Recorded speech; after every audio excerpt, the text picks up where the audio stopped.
Hello, listeners. Welcome to episode 6 of the Bachelors of Dice podcast, a podcast about Marvel Dice Masters, Avengers vs. X-Men, the dice building game from WizKids. I am one of your co-hosts, Kevin, and with me are... Adam. And Matthew. Hey, all right. we didn't actually practice that, so maybe we should have. That's okay. Yeah, we'll leave it in. So anyway, first off, we're going to introduce our guest co-host, Matthew. You are from Texas, I believe? Yes, and I'm sure this will come up later. I am, South Texas, just outside of San Antonio. Okay, cool. So yeah, tell us a little bit about yourself and how it relates to board gaming, Marvel Dice Masters, whatever you want to tell us. Go. Well, I'd say first off, I'm a avid video gamer as well, but really, I do quite enjoy board games, card games, dice games. I am an absolute sucker for any kind of custom dice. So if you give me a game that's going to have hundreds of custom dice, then I'm usually there. But I think it really, whenever I was in probably junior high, I got into Magic, so mid-'90s Magic, and played a lot of that. And one of the things that I really loved was the art that really pulled me in and kind of customization. But as it turns out, I'm really, really terrible at deck building. So just that sheer breadth of options, and eventually you fall out of that because when you're real young, you don't necessarily have the money to keep up with any of that anyway. But so probably about 10 years ago, I realized that there were certain games, board games, that you could play solo. And I started playing those. I think Arkham Horror was the first one I really picked up. And nice. that was a heck of a first game to really jump into it with, too. That is the deep end, my friend. But no, so I still enjoy Magic. Eventually, I went to the Duels of the Planeswalkers video game stuff, which would give me my fix, and I get that artwork, and I get to play the games without having to worry too much about deck building. But a few years ago, I started branching out. I think X-Wing was one of the ones I really started doing, but I started gravitating to games that would have good organized play and would have tournament formats, because that way, even though I don't have anyone in the house to really play with, and there's not a whole lot of people around me, I could go out once or twice a month, and there would be a good group of people. And WizKids obviously has a fantastic organized play deal behind them that they've been doing for all their popular games for a long time. So in addition to being Marvel, which I love, and for them pulling artwork from the comics, which is fantastic, and having custom dice and organized play, it was pretty much home run in just about every way you could think of for me. Okay. Very cool. So when the game started, you were able to get a starter and booster, or what? How was your... How did you come to the game? It's actually kind of a funny story. I was there's a couple stores out here that I regularly shop at, and they're usually good. Both of them are usually good about picking the popular stuff and ordering tons of it. And a couple weeks before Dice Master started, or before it officially released, I went up there and I was talking to the guy, and I was thinking, lots of people are saying their orders are being canceled and they don't know if it's going to ship. And so I was talking to the guy and asked him how many there were coming in, and he's telling me, well, we ordered like 14, and it looks like we're going to get 4, so something along those lines. And while I'm talking to him, he gets a phone call. He's like, oh, let me take this real quick. So, all right. I was sitting there, and I hear him tell the guy on the phone, well, yeah, we ordered like 14, but it looks like we're only going to get 4. And I'm like, oh. And I was like, hey, you know what? Let me go ahead and put in a reserve on one of those that you're going to get in right now. So, and here it was actually good, because I grabbed the starter, and I started grabbing, I would grab like 10 boosters at a time. And for a couple weeks after release, they had it. And it was enough for me to go through probably about a full booster box and a little bit more than that before everything dried up, which let me get a good collection. Okay. Still missing maybe half the rares and 3 of the super rares, of course. But Very cool. Which super rare did you have? Gabi, of all things. Okay. Hey, So it's a pretty very good nice. one to pull. Yeah, very popular choice. All right. Well, very cool. Welcome to the podcast. Thank you very much. And before we really get into it, just quick question: who's your favorite co-host? Oh, I love you both equally. Oh, wow, so diplomatic. All right, we can talk about that later offline. Oh, but no, for real. Adam suggested that we, haze you by quizzing you on your knowledge of Dice Masters. Oh, So okay. I'm going to ask you a very simple question, and without looking at the rule book, just tell me what each of the symbols represents according to the rule book. Oh, okay, we're going this. Okay. Fist is melee, mask is wit. Ah. Okay, and then So far, so good. I know those two. I don't know if I can remember the others. Geez, shield is defense? That's too obvious, isn't it? Correct. It is not. It is not defense. Uh, Shield and bolt. I can't. I can't remember those two. Adam, you want to help him out? No. I don't Honestly, remember. if I wasn't looking at the rules, I wouldn't have known it either. Except for wits. I think wits would have been the only one I would have gotten. Well, that one actually plays really thematically with all the cards that have masks, so easy to Right. remember. That's true. But no, you were correct. Fist is melee, mask is wits, bolt is blasts, Okay. shield is toughness, Okay. Okay. That makes sense. and then actually generic is represents determination. If you can believe that. Wow. Okay. I didn't even. I'm going to spend 2 determination. Yeah. All right. Well, yeah, that we were just having a little bit of fun there because, like I said, honestly, I wouldn't have remembered them without looking at it myself. So You glad to did know better I'm than not. I would have. Glad to know I'm not the Thank only you. one. So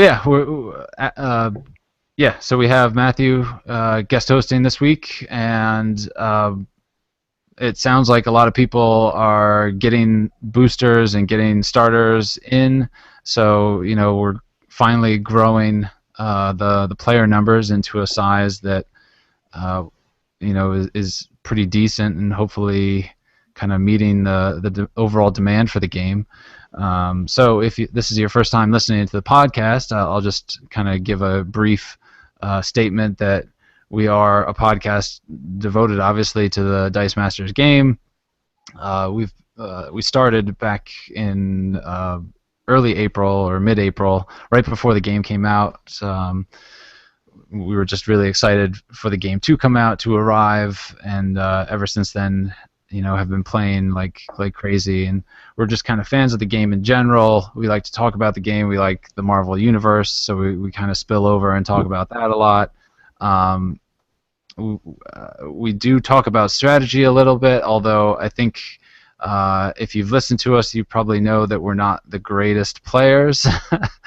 uh, but I think I can speak for everyone safely when I say that we're more interested in having a fun experience in the game and not necessarily winning every single time we play. We like to Absolutely. explore, we like to explore the combos. We like to explore all the different cards that are in the game, and we don't like to pigeonhole into, all right, this guy, I need this guy on my team because he's going to win me every game. It just we all have the ability to do that, and we like to play in the tournaments, and we certainly like to try and win the tournaments if we can.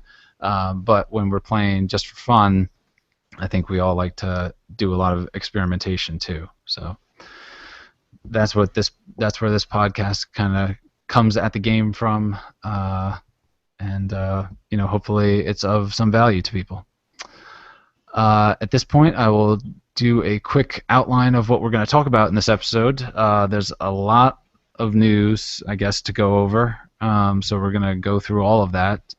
After that, we can get into some tournament reports. I know I've played in a rainbow draft. I believe Matthew's played recently as well. Mhm. Okay, and Adam is still not played in any tournaments. I'll never ever get to play in a tournament. That's the spirit. I've come Uh, to accept that. oh, jeez. And then we're going to talk. Last time we touched on building starter decks. Based on all the stuff else that we're going to talk about in this episode, we're probably just going to briefly talk about it and actually push it to the next episode. But then we'll wrap it up with our contest winner and just our generic podcast info and closing statements as usual. So the first thing that has come out in the news was a while ago. Was that WizKids announced, or they gave some better instructions, I guess, for tournament play. Adam, did you take a look at those? Yep. So we whip it up. So we get some dead air. Yeah, that's not a problem. I actually opened the page and And it's forgot not to on actually, it. yeah, open the. One of I think it's the second page. I think. First page. First or the bottom tournament rules. Oh, Where's it? sorry. Yeah, if you click on the link that I sent, or that was in the show notes, then it'll take you just to the Dice Masters page, and in the rules tab, you can click on Rainbow Draft. Or wait, no, it's not Rainbow Draft. Crap. No, Where it's is it? the first link. In the bottom. Yeah. So yeah, the tournament rules. So there's a bunch here. I think the biggest ones, which were noted, were that you could look inside your bag at any time, which is good because it's something I always wanted to do. And then the main one is that first player couldn't attack, which when Kevin and I discussed it during one of our games, it seems like if you were the second player, you might have an advantage because then you could attack. Because generally you don't place too many sidekicks out right away to block. You usually want to spend to actually buy characters. Yeah, that was a weird rule. I mean, I guess that's kind of standard though for a lot of these games. Yeah. Yeah. So maybe it's not so weird in that sense, but I guess kind of a moot point just because I don't know how many people are attacking. Although really, if you did roll 4 sidekicks on your first turn. Oh, I would definitely attack. Yeah. It's worth it. I know a lot of people have said, well, then the other person can do that, but the odds of 2 people doing that are so small. But Mhm. and I think that also kind of lets that first player, completely dictate the course of the game after that point if they were able to pull off something like that. Yeah. Let's see, that was part of it, and then there was a whole bunch of tiebreakers as far as I could tell. Yeah, it seems that most of it looks like it's kind of for the judges and organizers to worry themselves over. Oh, and they upped it to 50 minutes instead of 45. Yeah. That was, I guess, the other takeaway. But yeah, nothing special.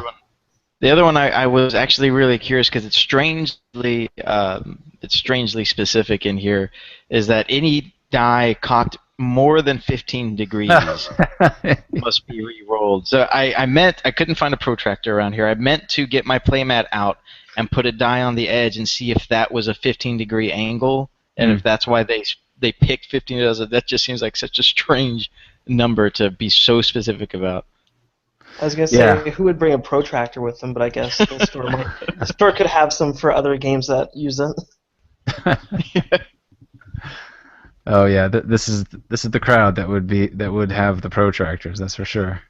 In fact, I probably have one at my office. My favorite was that you're expected not to comment or ask questions on tournament games that are in progress. Oh, as a spectator? Yeah. That's a good point.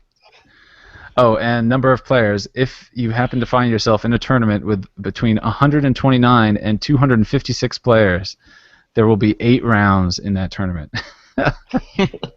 Which, my God, I guess that could happen at Gen Con, maybe? I don't... Or one of... I don't even think one of the open events would have that many players. Maybe. No. But yeah, 8 rounds. Good luck. So yeah, that was the release that was really, I think, the only release from WizKids about Dice Masters since the last episode, maybe even since Yeah, the FAQ. yeah. I haven't. Aside from some teases and stuff that they've tried to put on Twitter, I don't know if they're saving up for Gen Con or what. But Yeah. Well, speaking of tweezes. Speaking of teases, um, surprisingly to me, I don't know. I guess I wasn't aware that WizKids would have a presence at Comic Con, but they did, and they showed off a bunch of stuff in display cases. And so the guys over at Crit to Hit posted a bunch of pictures of the cards, and well, I guess they didn't actually have any dice out. We've already seen pretty much all the dice anyway. Hmm. So it's just the playmat, the actual start box, and the booster box, um, and then a bunch of cards were kind of spoiled, and then everybody then frantically zoomed in to read all the cards and see what every single one of them did. Which I guess now is good a time as any to go through them and kind of give our opinions yeah. if you're so interested. All right, I will let Matthew, being the guest, read the first one. I guess we'll start with Cyclops. Cyclops, yes, absolutely. This one, I'm actually, I don't know. Uh, when fielded, Cyclops deals 3 damage to an opposing character. Your opponent may pay 3 life to prevent this. I'm not. First off, I do really like how the die looks. It's one of those nice marbled things. But I don't know. It's real similar to Hawkeye, except Hawkeye has almost as much damage as, or more damage than 3 potentially, and can choose his character. But Cyclops is also has once he gets out in the field, he does have that still have that beefy attack and somewhat better defensive stats than Hawkeye. It's just for 6 cost, I'd have to really look at some of the other ways to field him. Because he's also, even though he's 1/1/1, he's also uh, as expensive or more expensive in some cases to field Hawkeye. Yeah, that's a really good point. It costs 2 more than Hawkeye. Even at level 0, even level 1, Hawkeye does 3 damage. And his fielding cost is 0/0/1 as opposed to Cyclops 1/1/1. So, yeah, I don't get this card. It it could be. Yeah, I don't know. I don't. Maybe there's other cards in the set that play well with it more than we've seen. But yeah, I it guess seems kind of giving your strange. opponent the option is obviously the difference. Um, I guess if their entire thing hinges on having that certain character out there, maybe. yeah, Adam, what do you want to weigh in? Um, I've probably never used that card. I just find that his previous cards were better, I guess. And it's a fielding power, so use it once and you really just want to KO that dice after you've used it. Yeah, I guess you're either going to get rid of something and then ideally, go through, or they're going to prevent it with by taking 3 life, and then you'll probably KO each other, and then that cycles Cyclops back through again. Uh, Yeah. yeah, yeah, I don't know. That's questionable. I didn't actually realize they had dice too. Although, I never caught the text. What does Cerebro let you do? That action card. They've released that. I Have don't they? think I actually Uh, saw that spoiled anywhere. I haven't okay, seen it I either. was wondering if there's, and I guess speculation would be that you could search your bag for a specific X-Men character and maybe put him out there. Then something like that, I could see it being a little better because then you could Okay. search your die or your bag every time. But I have no idea if that's what Cerebro's going to actually do. Yeah, I have not seen anything about Cerebro other than the actual die itself. But yeah, no, that'd be a neat ability, and it would make sense too. Okay, Adam, why don't you talk about Kitty Pride? Kitty Pride? Already. Let's find her. Kitty Pride. She costs 4 to purchase. It says Kitty Pride cannot be blocked on the turn she is fielded. She has a global, which is pay a wit. Target character cannot attack this turn unless its owner pays 1 life. And her dice is 0, 0, 1 for fieldman cost, and then 2, 2, 3, 2, and 3, 3 for attack and defense.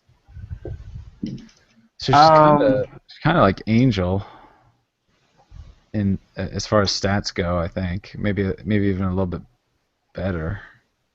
she's kind of like Wolverine, but with crappy stats because she can't be blocked. So right Yeah, away, it's you field her, and then you might as well attack with her because why wouldn't you? The only thing is the whole thing that counters her is the global. So if I field her, the opponent pays a mask or wits for that character not be able to attack unless I want to pay 1 life in order to let her attack. this card's Yeah. gonna get used a lot for the global. I can Yeah, already. I, That's I pretty I clear. really like it. I don't know, but I like being able to just throw out a cheap character that can ping for 2 or 3 damage and essentially nothing. And do that. And I guess if they're always holding back that mask, also that's one less energy that they're able to use on that turn if they're that scared. True. that's Um, like what would happen if I brought Kitty and Mr. Fantastic and I had 2 masks and I played he must attack and then I played her global. Would he have to attack and take 1 life of damage? Uh, the rules I think says can't trumps can in that back section. Okay. uh, yeah, I'd have to go back through that, but that sounds correct. Okay, good. Typically, most rules, yeah, have that kind of stipulation. I guess it's that does can't trump must, but I would assume it's the same. Right, right. But yeah, I mean, I can definitely see seeing that global being used against anything that has a when attacks ability. Honestly, Yeah. um, but I guess it's kind of similar to distraction, other than well, it doesn't pull your guy back. Instead, it prevents them from even going forward. Yeah, distraction still lets you get that. Oh, I guess unless you do the distraction still lets you get the win attacking ability, doesn't Oh, it? yeah, that's a good point too. Hmm. Yeah, interesting. Cheap to fielder, crappy stats, but still, um, I would. I don't know if I would expect this to be her. Well, this is her common. I guess that's the other thing. All the cards are all common versions, right? I don't think they Yeah. showed any There's any on other the ones. box. I think you catch a glimpse of a rare or something, but not sure you can see it in the text. Okay. Um, Marvel Girl, you can read some of her text. But. okay. So I don't know what to expect as far as other Kitty Pride cards, if they're going to cost more or less, or she's going to be 4 across the board. But we'll see. All right, I will talk about Angel, who is the superhero. And there are actually a couple cards that are both labeled superhero. This is one of them. He's a 3-cost shield, uh, and he has a heroic ability, which is when fielded, Angel may pair up with a different heroic character until the start of your next turn. Once per turn, while Angel is paired up, you may pay a shield to give Angel and his partner each +2 defense. Okay. I mean, giving +2 defense, I don't see that those abilities being used that often. I mean, even with the cards that we have now. Um, I'm trying to think. Can this be used off turn though? I guess uh, yeah, it should be. I guess for defenders, I would assume. until the Well, start. no. Yeah, it lasts until the start of your next turn, and then Yeah. once per turn, while Angel is paired up, you may So pay a shield. it'd have to be your turn once No. per turn. I assume they'd be talking about your turn. Well, Yeah, I guess but it'd be both because you'd if it's till the start of your next turn, you and your opponent would both get your turns. right. So you can do it once on your turn, once on another person's turn. Um, But then you don't want them out there anymore because pointless. yeah, I guess. Oh, but when they're paired up, how does that work too? It's just giving them really a stat boost. It's not like their attack. If you paired them up and then you attacked with them, it's not like you're attacking together, right? I think it's just a means to get this special ability. Yeah. Well, I get we'll see when the rules actually come out, but that's my take on it anyway. So, do you think different heroic character means is referring to a different character besides Angel? Yeah. Yes, So he can't pair up with himself. not like teamwork. Yeah, they actually use the word different, so I would assume. Um, yeah, I would assume that that means a different card altogether. But 3 cost, which is I guess pretty standard for Angel. His other ones are 2s and 3s, I believe. So um, I like the card art too. I think that's pretty neat. Yeah. All right, let's see who is next. Matthew with Iceman. Too cool for words.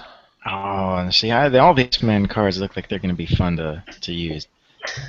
Let me pull up his specific one where he zoomed in, which I lost.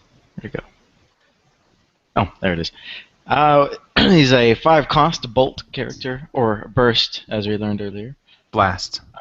Blast! I'll see. Just We didn't learn apparently. Once per turn, you may pay 1 bolt to double Iceman's attack, and he has a global of pay 1 bolt to spin any number of your sidekick dice to their bolt side. If active, move them to your reserve pool. His stats, he is the second character that is 1 to field across all 3 levels, besides Cyclops. And he is 2/4, 3/6, and 4/6. And yeah, that one's just, I don't know. That seems super fun. I can see. I mean, I guess obviously Rally is the obvious choice to pair up with him by pulling all your sidekicks out of there and then immediately paying a bolt to spin them all into energy again. But I can see pairing him up with, say, what is the Human Torch card? That whenever you deal a damage, pay a bolt to deal an extra damage. That's from a global or an action Uh, though. yeah, Flame On. Uh, but even just having him on there, yeah. Pay 1 bolt when you deal damage with an action die or global ability to deal 1 extra damage. And there's the only real reason to oh no, not even then. If you That's a way to keep all your sidekicks out in the field and have them as potential blockers and fodder. And if you end up with that bolt, then at the beginning of your turn, you just pay that 1 bolt, and suddenly you've grown all your energy. Which would probably help with some of those more expensive characters. Not that he's cheap to buy in the first place, but Yeah, no, that's a good point. He'll convert your sidekicks to energy immediately. That then you can use to buy something beefy. Um, yeah, using the Human Torch's global, if you were to kind of load up on sidekicks and then get a power bolt, then as long as you had a power bolt and one bolt energy, you could convert all those sidekicks back to bolts, and then attack for or just do whatever, however many bolts you have as extra damage. So it could be kind of like a nice killing blow towards the end if you're down to like 4 or 5 energy or 4 or 5 life. Yeah. Might be tough to set up. But And of course, if he does manage to slip through, uh, that's a fairly cheap cost to do some hefty bonus damage. who else used bolts? Mjolnir has a global that allows you to use bolts to just do 1 damage, I think, right? Uh, and then Yeah. Pay two to deal 1 damage to a target character. okay, and then Phoenix has an ability that uses bolts, right? I think it might be her rare, where if she attacks, or no, when she's engaged, she can pay a bolt to do 4 damage to your opponent, I think. That sounds right. So, I mean, I'm sure there's a ton more shenanigans you can pull with this. Uh, I would think Be just good doubling if his you, attack would be pretty good itself. yeah, if you get 2 Icemen fielded and then you have 2 sidekicks and you pay that 1 bolt, then you could get both of them that bonus instead of just one. Oh yeah, I guess it and would then also you allow you to double up. I guess again, going back with Human Torch, was it Matchstick? Whenever you field a character, no, I'm sorry, I'm thinking Johnny Storm. Each time you field a character, he deals a damage to your opponent and to you. You could get those sidekicks fielded, deal your damage, and then convert them back into energy, and still use that energy for something else. wait, go through that logic again. Oh, sorry. So let's say you have Johnny Storm, Okay. who, when active, Yep. each Every time you time you field a feel. character, you deal a damage to your opponent and one to a target character. So So you you field some roll, sidekicks.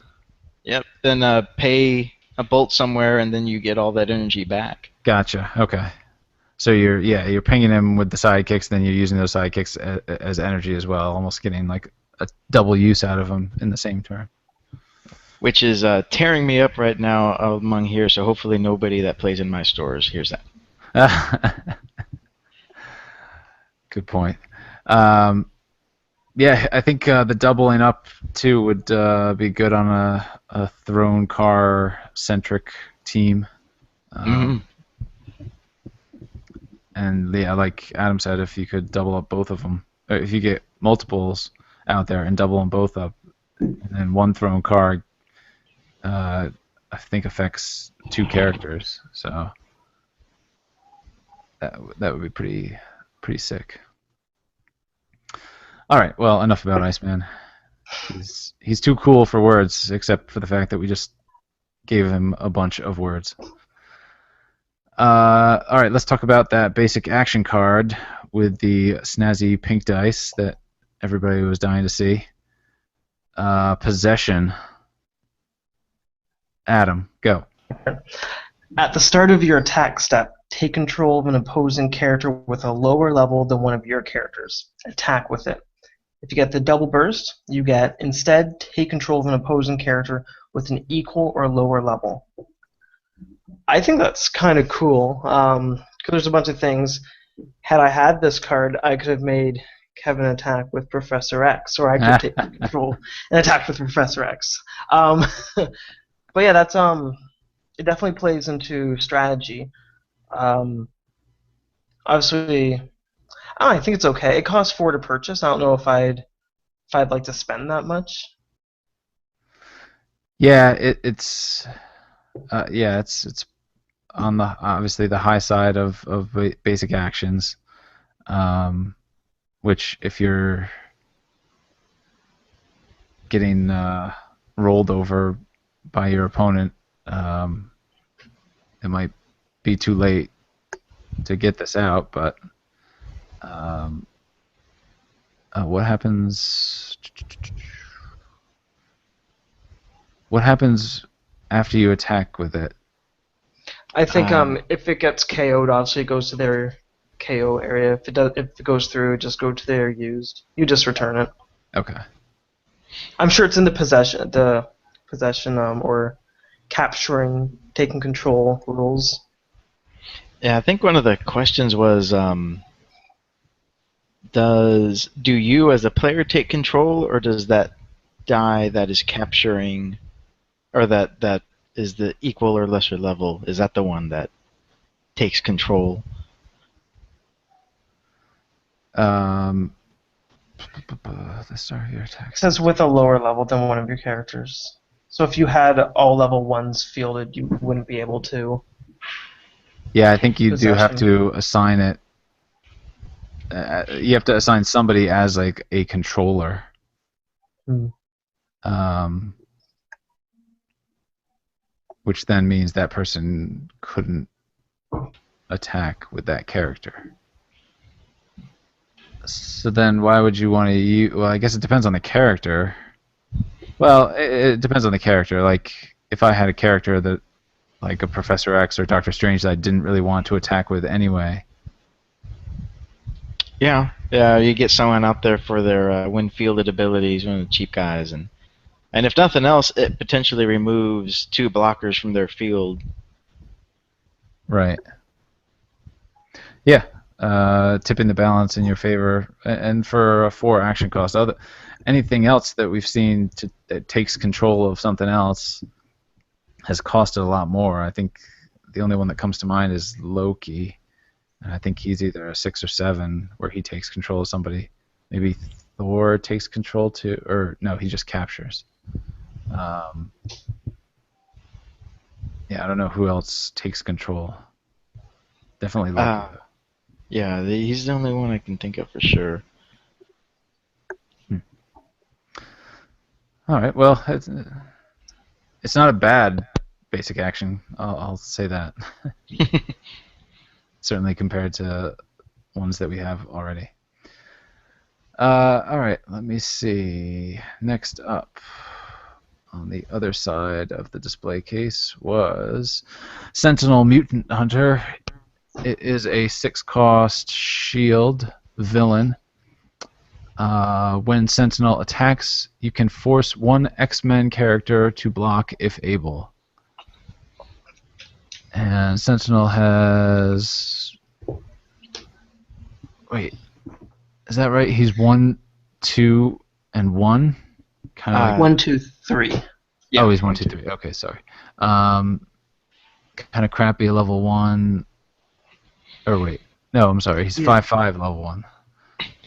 I'm just not getting a very clear image of the dice. He's Um, 5, 5, 6, 6, 8, 8. okay, Hmm. so actually that is pretty good. Yeah, level 1 attacking at 5 is pretty wild. Uh, do I want an X-Men character to block it? Not really. I mean, honestly, I don't want Beast to block this because he's probably gonna get KO'd and either get more dice out or gain life back. This is a good one to Um, use against Wolverine or Professor X. Hmm. oh yeah, that's a good point. Okay. And assuming that Uncanny X-Men has a lot of X-Men in it, there might be other guys you want out of there. Yeah, no, that's a good point. I mean, the first 4 characters we just saw were all X-Men, so um, yeah, yeah. For whatever reason, I'm thinking of the current ones and not really thinking about the ones that are up and coming. So yeah, I guess this could be fun to play around with. Of course, you put a couple dice on it in your setup, and then if your opponent has no X-Men for whatever reason or doesn't ends up not buying any, then hey, you don't have to waste your time buying Sentinel. But even without his ability, his attack is pretty beefy, so Yeah, it is. he certainly wouldn't be a bad like defender or whatever. 6 cost is a little high, but not impossible. Mm-hmm. Huh. Okay. Matthew, why don't you take Sabretooth? Sabretooth. Right, I like this one. Let me get it better. There we go. He is a 4-cost fist, and we have a Sabretooth something to prove. And at the beginning of your turn, spin each of your Sabretooth dice up 1 level. It is 1/1/2 to field, and he is 3/3, 4/4, and 5/4. And I guess the thing that immediately comes to mind is he's pretty similar to Cyclops, except he is cheaper. Doesn't need that burst for that ability. I'm Cyclops. What am I thinking of? Colossus.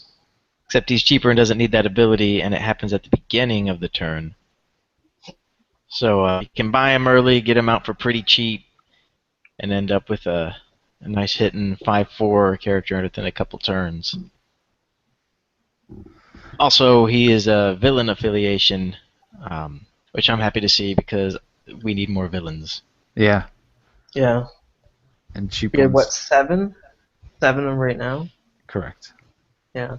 I don't know if I like this card because if the fielding cost was more, like if it was 1, 2, 3, it would make me feel happy that I got the level 1 because I know I don't have to waste more energy had I rolled him at a higher level. Knowing my next turn, he gets leveled up anyways.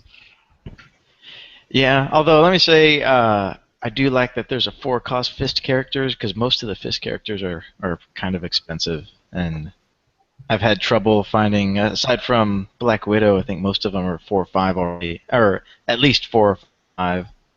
I like having more cheap characters. Mm-hmm. Yeah.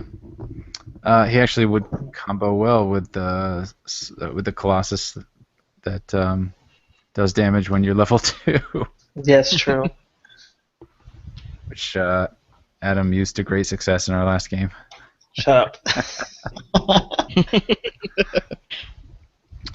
Uh, okay, yeah. No, I mean, I see your point, Adam, about it being like. I guess it's kind of like a compensation, though, if you do roll low, Mm-hmm. instead of hoping to roll low so that you're not wasting energy. So I would think of it that way instead. Okay, why don't you then, Adam, talk about the Red Hulk, which I'm sure Red Jesse Hulk. was pretty excited to see. I know. I almost wish he was here so he could read it because this is his man right here. Yeah. So Red Hulk, Thunderbolt Ross. He has a cost of 6 to purchase, being Fist. He's not affiliated with anyone, and his ability is a burst ability only, so level 1 or level 2. If Red Hulk is damaged in an attack phase but not knocked out, spin him up 1 level at the end of the turn. And his dice are the same as the original Hulk. So 1, 2, 3, 4 fielding costs, 6, 5, 7, 7, and 8, 8. I guess this is okay. It makes sense that that's a burst because if you got level 3, it wouldn't do anything anyways. Right, right. And at that Mhm. point, you don't want level 3, you want level 1 or level 2. Yeah, yeah. Let's say you buy this guy and you roll him and you roll him level 3. Do you field it or do you re-roll it? I'd re-roll. You would? Yeah, I would too. Yeah. Yeah. Okay. The worst that could happen is a 1 fist, but like if you had a 2 fist energy, I'd still be happy with that. Mm-hmm. But yeah, Yeah. level 3 wouldn't be worth it because at that point you're like, why did I bring this? I could have brought something else to get nothing. And then, I mean, there are some shenanigans too where you can pull just to damage him, like Mm-hmm. Force Beam or Power Bolt or something in the attack phase, even if he's not engaging with anybody, Hmm. Yeah. Yep. just to get him to level up. So yeah, that's kind of neat. And 6 cost again, not impossible to get there. So yeah, pretty solid. Okay. Uh, moving on to why am I not seeing this? Oh, vision, vision, double vision. It's right above the Hulk. I just want to say I always thought Vision was a DC character. In Martian Manhunter. Yeah, because I always get those two confused, which is silly. But I'm like, oh, it's Martian Manhunter. No, it's Vision. They just look almost the exact same. Yeah, they He just do. has sunburn. uh, all right, I will take. Vision is a four cost. Vision. What the Destiny control. den- density control? Density, yeah, it is Yep. density control. Density. Never Okay. mind. I can't read. You're like George McFly messing up Yeah. that line. You're my density. All right, he's a four-cost mass character, and when Vision blocks, you may spin him up one level. So that's when he has signs to block, right? We've determined that Yes. from the FAQ.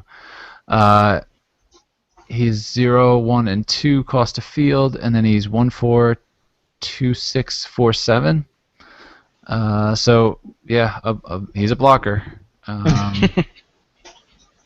Although at level 3, I mean, he's going to do 4 damage, so that's cool.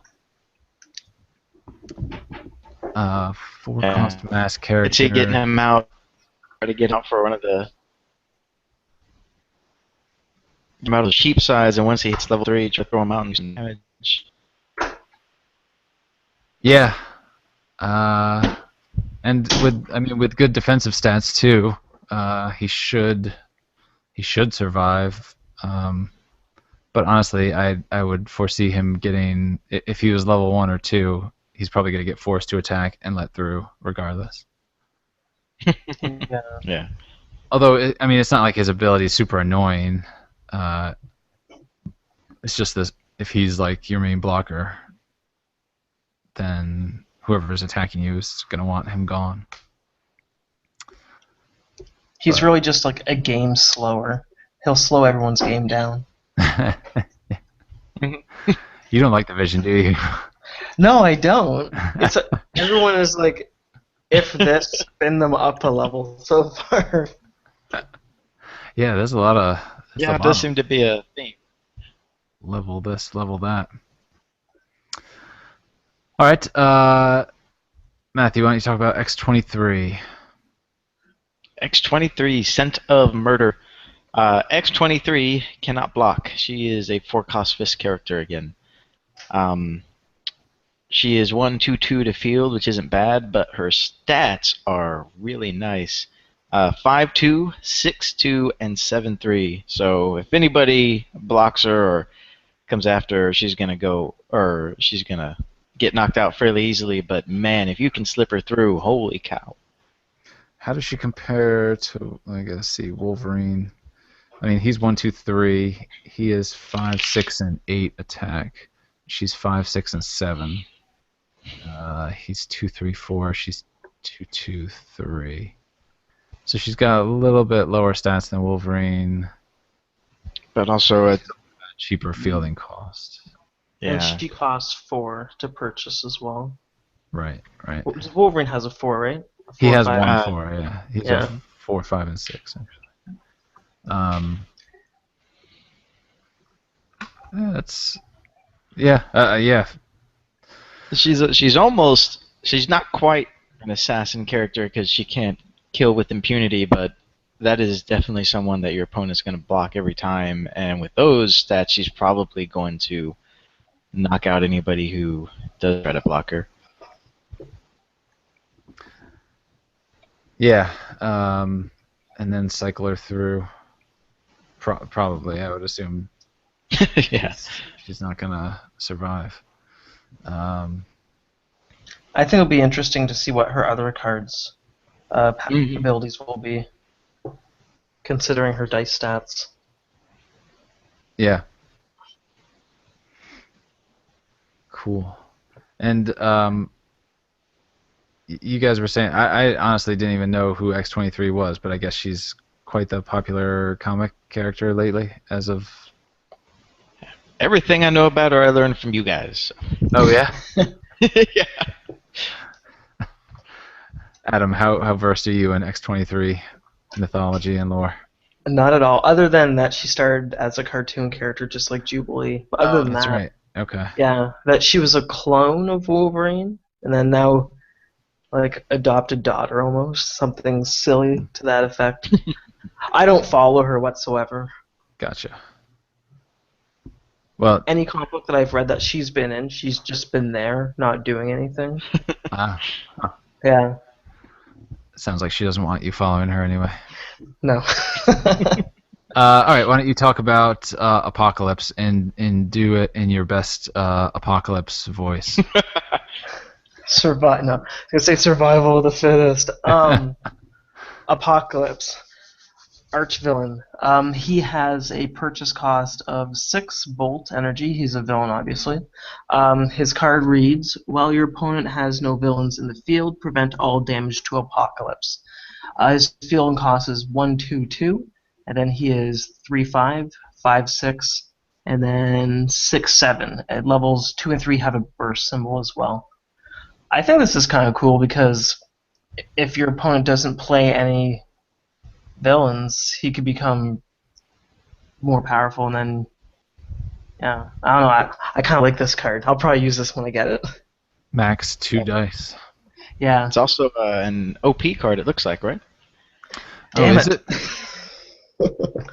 Yeah, it has the blue stripe, Oh, I couldn't tell what that was. Oh wow. so I'll never get it. Well, when I get it, I'll be sure to use it against you. Awesome. Yeah, I mean, I guess given that everybody's playing Gabi nowadays, I guess it's not gonna come in but so much handy. But that being said, once this whole new set comes out, maybe everybody will stop playing Gabi for one reason or another. Mhm. And also, Everybody. it's not like Gabi's always in the field either, because anybody that's playing with Gabi wants him to get in the field and get out of the field as quickly as possible. Just start packing McRook. Yeah. Prevents all damage to Apocalypse, which is kind of cool. I'm trying to think of like how that ability could best be utilized. Obviously, it's going to stick around. If let's say He's just someone going to be attacks there. if somebody attacks with a high-powered character and it's not a villain, or they don't have a villain fielded, and you block with Apocalypse, he's not going to take any damage. Yeah, he's just a permanent blocker, really. Mhm. Yeah. I think it's pretty nice. Yeah. It's cool. People are going to scream that's not thematic, but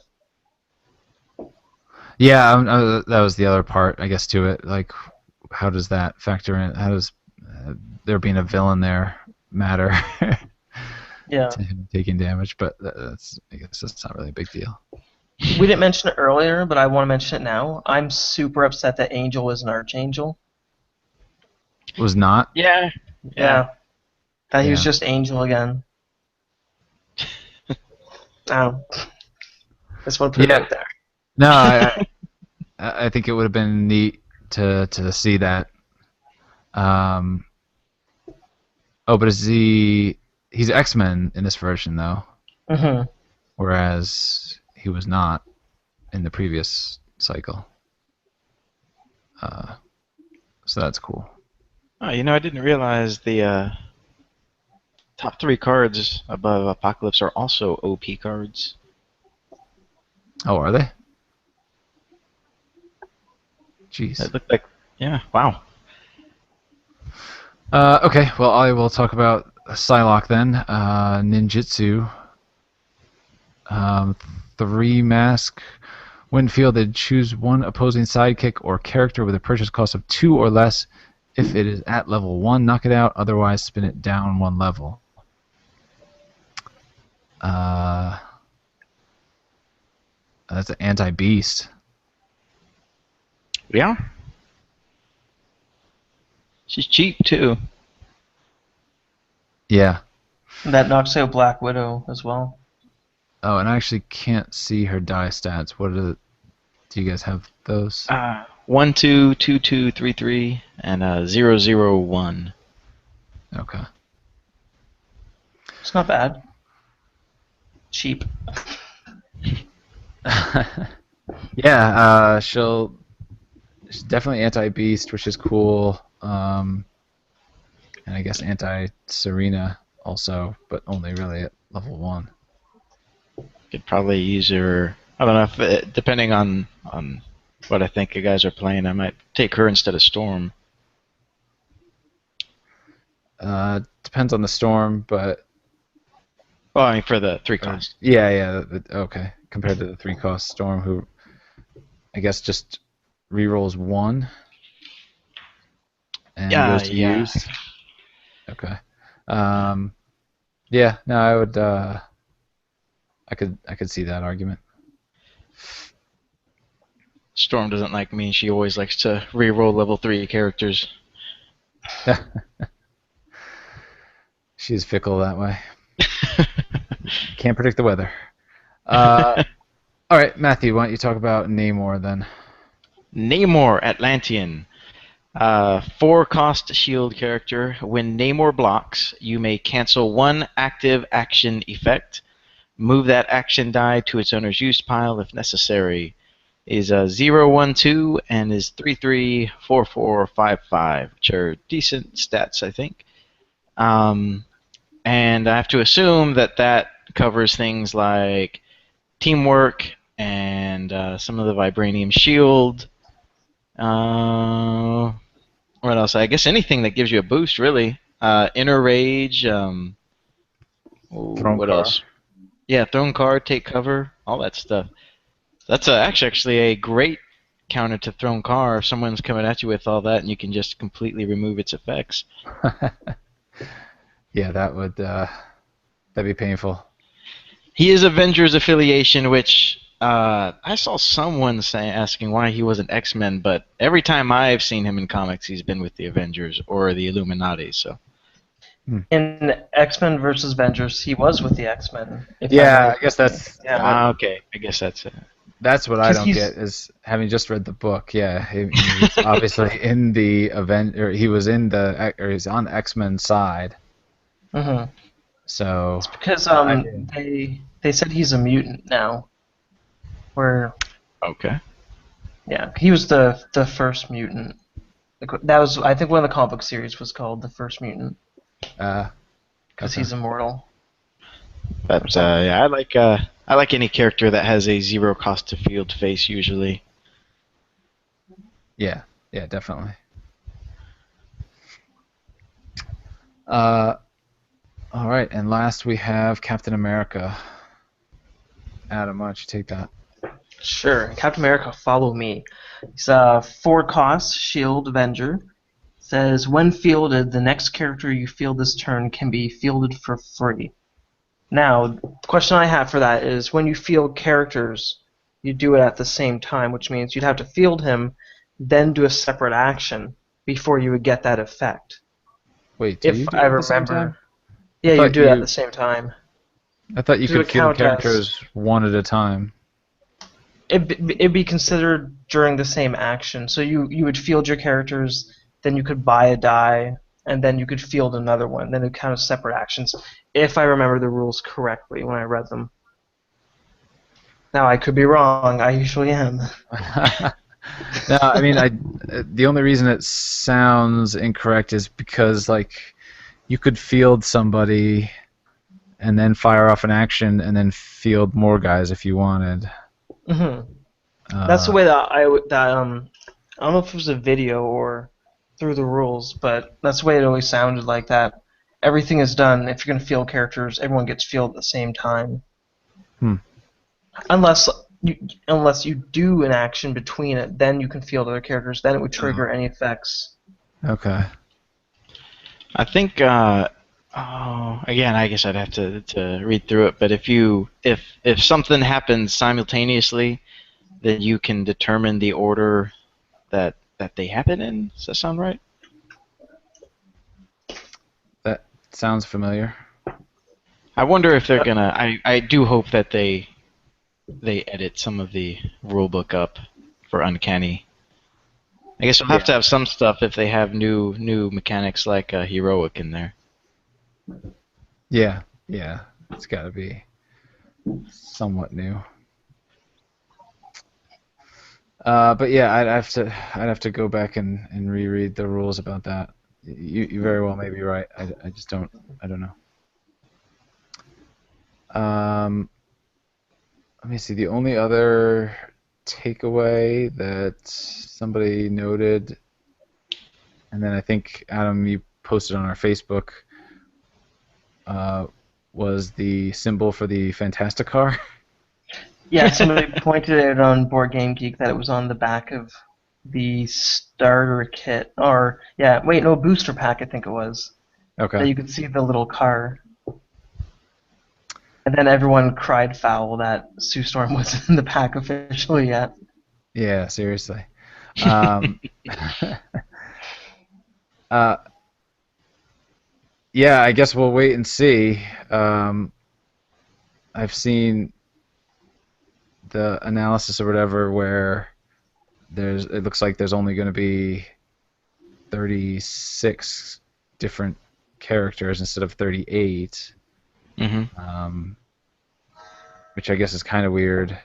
And then if they only had the one action die being Cerebro and not two, which would I would assume be the Fantasticar. Um, okay, I guess that's cool. I'd be curious to find out like what happened to the Fantastic car, like why they decided to take it out, and then if that was like the 37th card, then what was then? Yeah, was Sue Storm the 38th, and those are the two that got axed, or what? Hmm. Um, so certainly would be interesting to ask those questions of WizKids, but I would say that, and there's a lot of shots of the box. I guess that's the gravity feed box. yep, But a lot of the card text is mysteriously and conveniently all covered up by dice. yeah, Except for Marvel Girl, which you can read part of it, but it looks something along the lines of when fielded, you can pay a bolt to field, or maybe to spin a character down, something like that. But hmm. everything else is way too covered up to. Yeah. Oh, the other thing was the you could tell who some of the starters were because Oh right. well, obviously from the starter box image itself, that looks to be legitimate. That Quicksilver is going to be in there, and I think based on the numbers too, we figured out that Angel and Cyclops are going to be starter characters, right?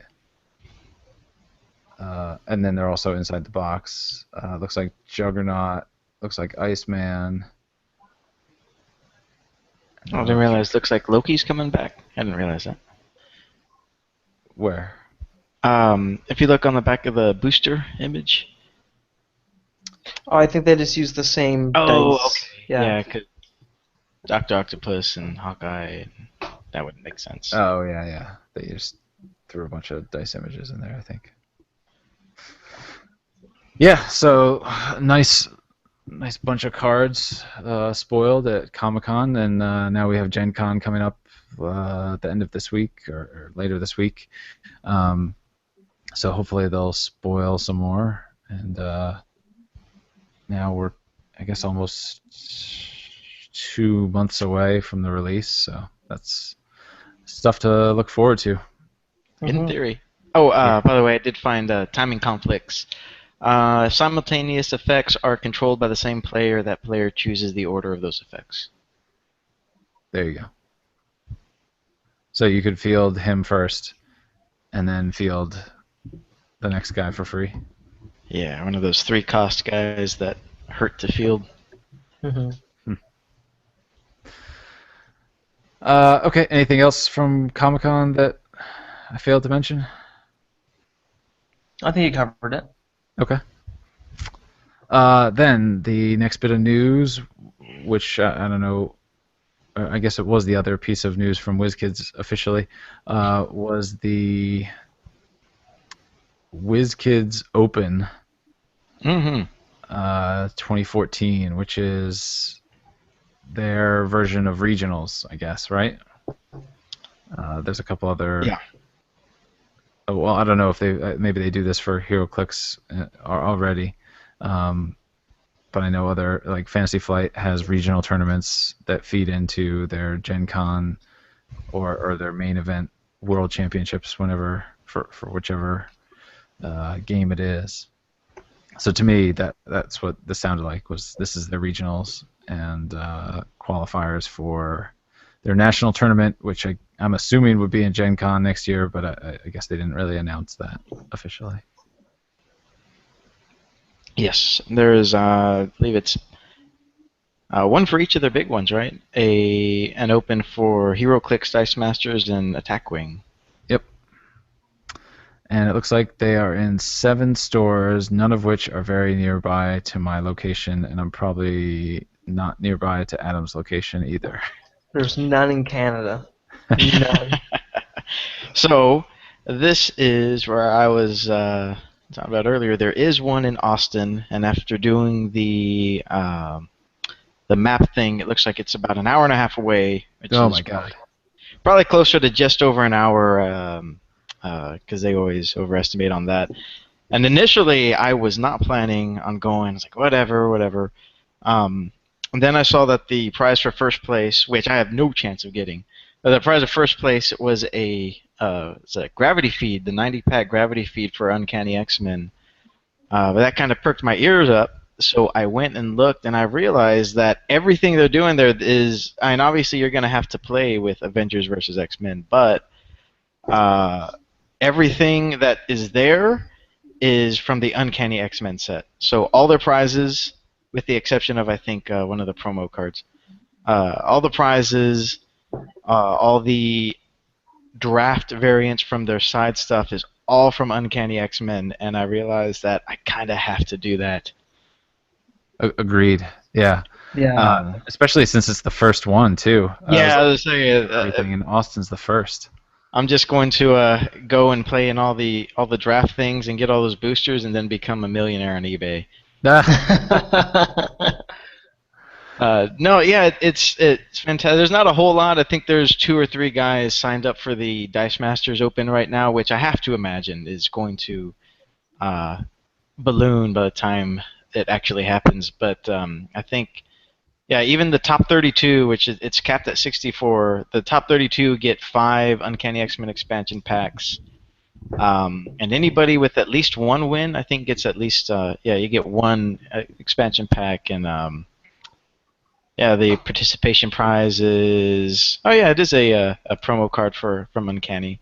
So even just showing up, that's fantastic. And the nice thing is the Open is not scheduled till the afternoon, so their side events, which are Rainbow Draft, are all in the morning. I think that it starts at 11. Yeah, 8-player Rainbow Draft pods. They're having one on the hour every hour at 11, 12, and 1 or something like that. Let me see if I can find it. Sits down. Oh, you know what? That's on the stores page. I won't find it right now. But it starts in the morning, so I would be able to play probably at least 2 if I got there early enough of the Rainbow Draft things, which I believe we're required to buy 12 booster packs.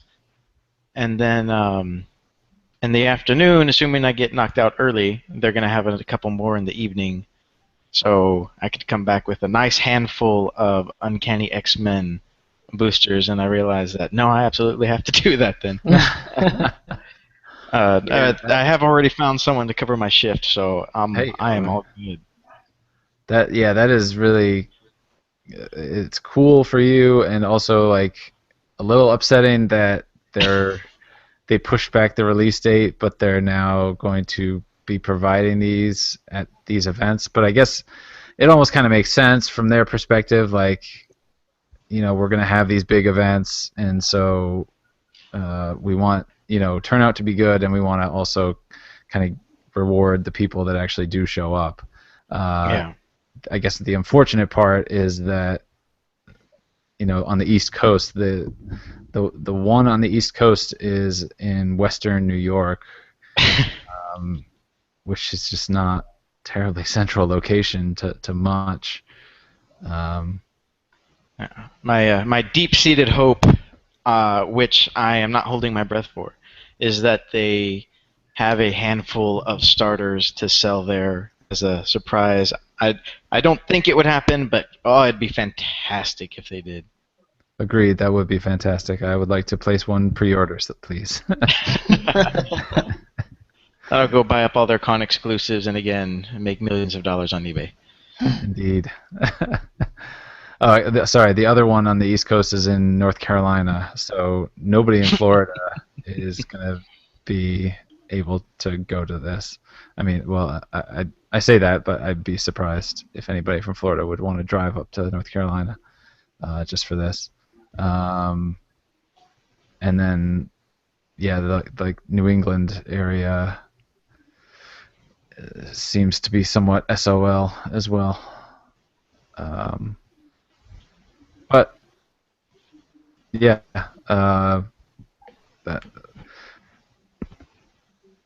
it's interesting. I'll be very curious to hear like the reports from it. I guess there's still the slightest of chances that I might be able to go to the one that's in Rochester, New York. It's about 300 miles from my house, so it would be quite the undertaking, but and quite Well, the that's traveling. also that date is also kind of their scheduled release around their scheduled release for Uncanny, isn't it?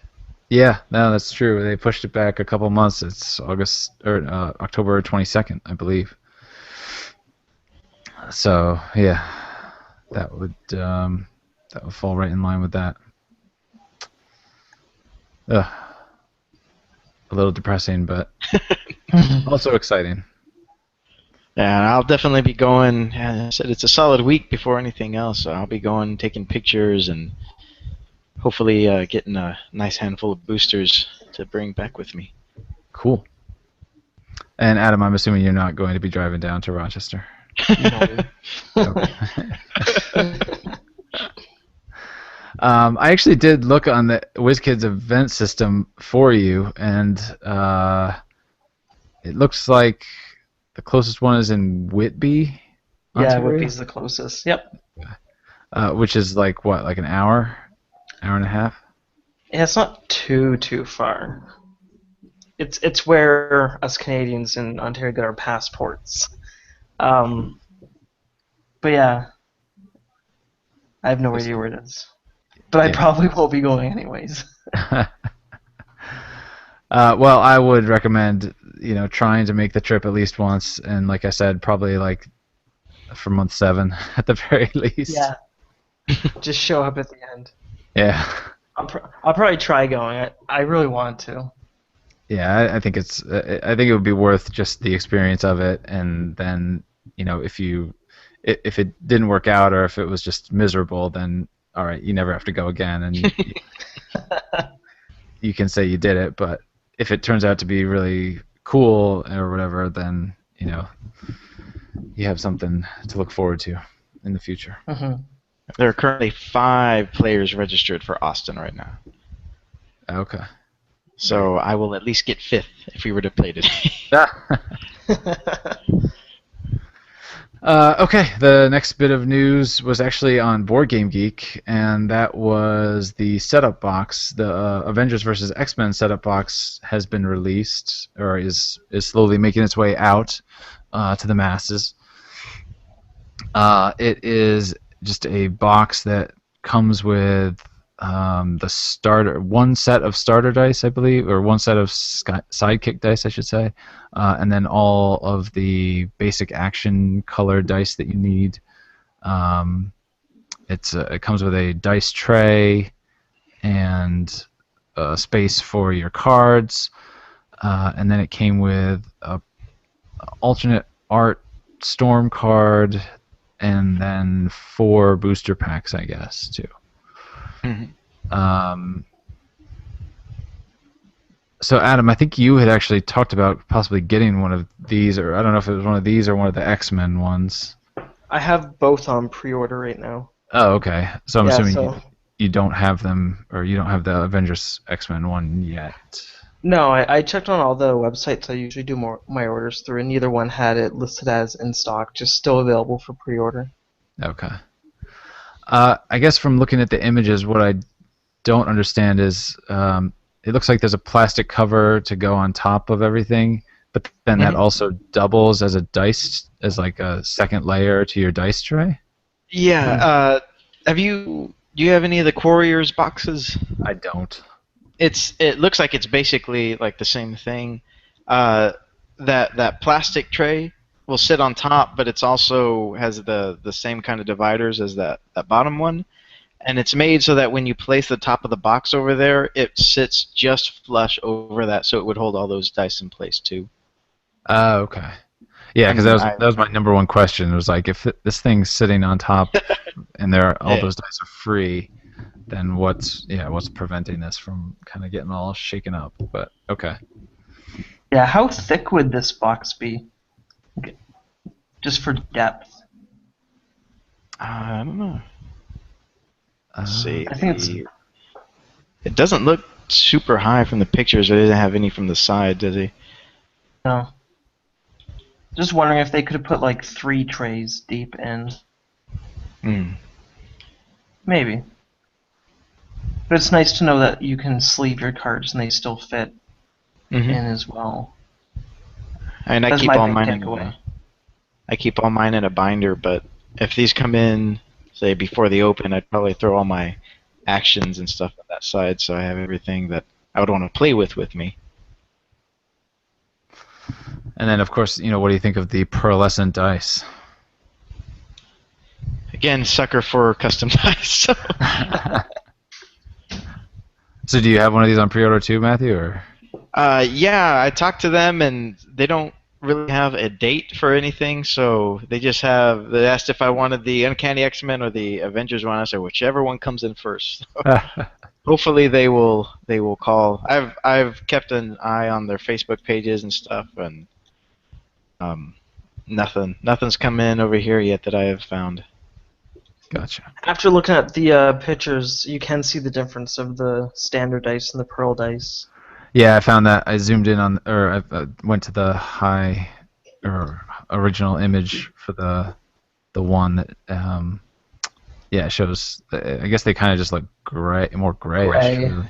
Yeah. But I'm sure that the picture doesn't really do it fully justice. hmm Full justice. Yeah, that box doesn't look super huge. It's certainly smaller than the Courier's boxes. Oh yeah, actually, you can see the lid on that picture with the dice. It looks about maybe a little over an inch, maybe an inch and a half. Hmm. Hmm. Well, yeah, it looks pretty neat. I think I'm fine with my storage solution as is, and plus, I think once X-Men came out, then you would almost need a second one of these anyway, right? You would, yeah, you would. hmm So by that fact alone, yeah, I think I'm good with what I'm doing right now. They give you a real dice bag though. Oh, does it come with a dice bag too? I saw that in Yep. the pictures, but I wasn't sure if that came with it or not. Yeah, I think at this point I'd be more inclined to get the X-Men one, if at all, just for the boosters. But um, yeah, probably not. All right, so then finally, last bit of news that came out, which I just kind of stumbled across. Actually, one of the guys at my game store posted it. Was order sheets for the first two OP events, and I think they're standalone events um, for the Uncanny X-Men cycle. I I got the impression that they're standalone events before they do like a full-on 6-month cycle, and they are the Dark Phoenix Saga, and the Age of Apocalypse. Hmm. And I forgot to click on this link, so now I have to pull Looks it. like and it's the same thing. They give you the participation prize and then the whatever the top ones. Except I guess you only get 2 of the top. Uh, and it looks like at least this one, like they all come in one pack since it's not the big 6-month deal. But it does say that it's up to the stores if they want to split it up and everything. Oh yeah, 5 copies each of 2 limited edition competitive prize cards, and then 20 limited edition participation cards. So if you win, you get 2 cards plus the participation. And our stores usually do maybe top 2 or top 1, and then the good player prize. It's weird because it says it supports up to 10 players, but they give you 20 participation cards. Yeah.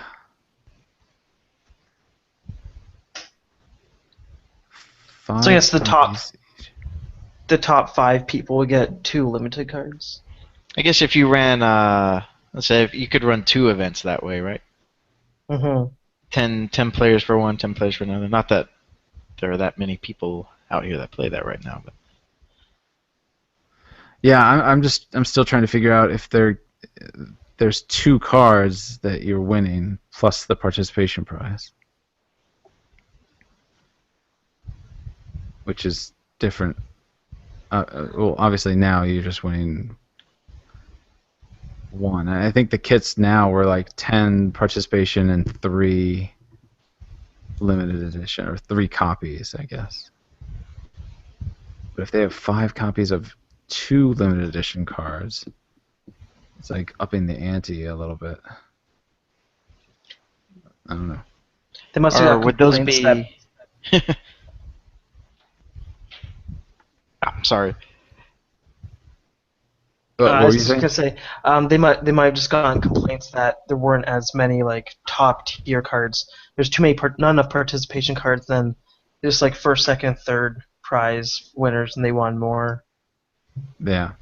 Yeah. What was interesting to me was the graphic they used on the side. I saw that. I'm like, I really like that. Well, I mean, I guess they just wanted to show like all the symbols. Mm-hmm. You can kind of see the sidekick, and you kind of see the action burst. Right. But like those dice obviously don't exist. No. So is that like are those like the mascot dice for Dice Masters or something? I don't know. It was just when I saw that I was like, that's weird. Would they have different colored sidekicks in Uncanny? I'd be surprised. Well, maybe. I, Yeah. I'd be surprised too, but who knows? But The this one, I action mean, has an dice. action symbol with 2 different energy types on it, which is impossible.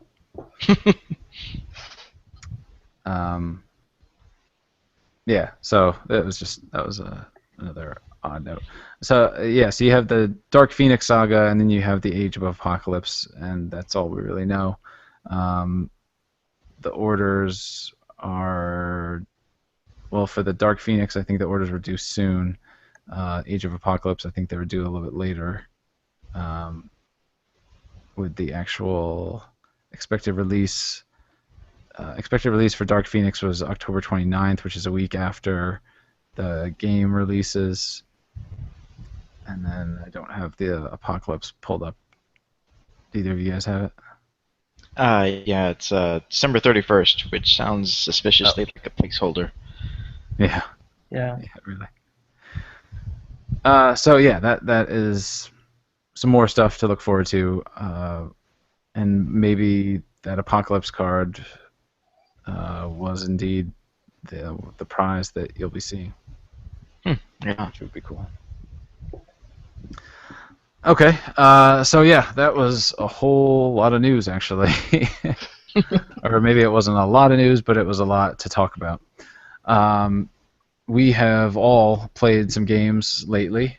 Um, I will just start off by saying that I played in a Rainbow Draft about a month ago at this point, uh, and it was pretty neat. It was the first time I've played in a draft format really for any game, so I wasn't sure, really what to expect. Um, but there were 7 players. We went through the exact procedure for drafting. Um, 7 players, 12 packs apiece. Uh, Whatever the math works out to be on that. 84 boosters were opened, and not a single super rare was pulled, which was surprising. um, I ended up fleshing. I partly was drafting stuff to make a good team, but I also did kind of draft a few things that for rare cards that I didn't have. I believe I got a Doctor Doom rare out of it, and I got a Silver Surfer rare out of it that I didn't have. So I was Nice. excited about that. And then the team I actually ended up putting together was really focused around Goblin Lord, um, and then trying. Oh, and the other one I had was Doctor Doom Nemesis, which has the global ability that if you have a villain fielded, then you can pay a shield to do 1 damage to somebody, or give somebody -1/-1. So the first guy I went up against, I used that ability a lot in order to just kind of ping his sidekicks or any of his cheap blockers, and then I was able to just kind of roll through once I had my sidekicks all buffed up with Goblin Lord. Um, so I won my first round 2-0. Second round, I won the first game, and then the second game things were going well, and I got 7 energy, and I was like, oh, I never get 7 energy. I should buy the Silver Surfer. And that's pretty much where everything just went downhill. I didn't stick to my guns. I didn't play, with the killer instinct that I probably should have been playing with, and I ended up losing that game and then losing the last game because, for whatever reason, my Goblin Lord dice just completely turned on me and would not roll character faces. After that point, I was just rolling energy, energy, energy, and could not win a game that way. So I lost that match, and then fortunately the third match I managed to win 2-0, but I came in third place, which was not enough to take home the Spider-Man card, unfortunately. But I did get Rally, which is obviously a very powerful card, as people Yes. are discovering. So yeah, that was my Rainbow Draft experience. Matthew, you played in a constructed or a draft, or what'd you play a couple weeks ago? They are all constructed for the time being. We don't have any of the boosters haven't come back over here yet. So it's been constructed the whole time. So I split between a couple stores. I have a rotating shift. So I've been lucky so far in that I've been able to catch one store or the other's events. Um, so last month, the one that had the Spider-Man card, I honestly don't remember what I played. Um, I do remember that it had Thing in it, and that I got him out, but I wasn't able to use his ability Which thing? because Idol of Millions, the one that lets you draw 3 dice if you Okay. have less characters found. And a couple times I got him out by fielding him, it made the characters even. It's like, well, crap. Ah. So yeah, he's at least a big hitter, but there were more people signed up, but for some reason, 4 people showed up, including me. So we just played a game against. Actually, I think we did play all 3 rounds, but I went like 1 and 2 all 3 times. So I would each time I played, I lost the first, won the second, and then lost the third. Oh man. But it was at least fun playing it. It was I just completely threw something together. But while I was playing that last round, The game was going kind of long, and since it went to 3 rounds every time, we had one of the guys got tired of waiting, which I was kind of fine with. But he was one of the very competitive players. To which I say, it's a dice game. Chill out. Yeah. But uh, he ended up leaving, and so they gave the participation prizes at the beginning. He ended up leaving, so the tournament organizer had enough cards to give one to give a Spider-Man to all of us. So I ended up with a Spider-Man anyway, and I was like, great. Nice. Um, and then, like I think the week after that, the other store was going to hold their August event, and I was like, awesome.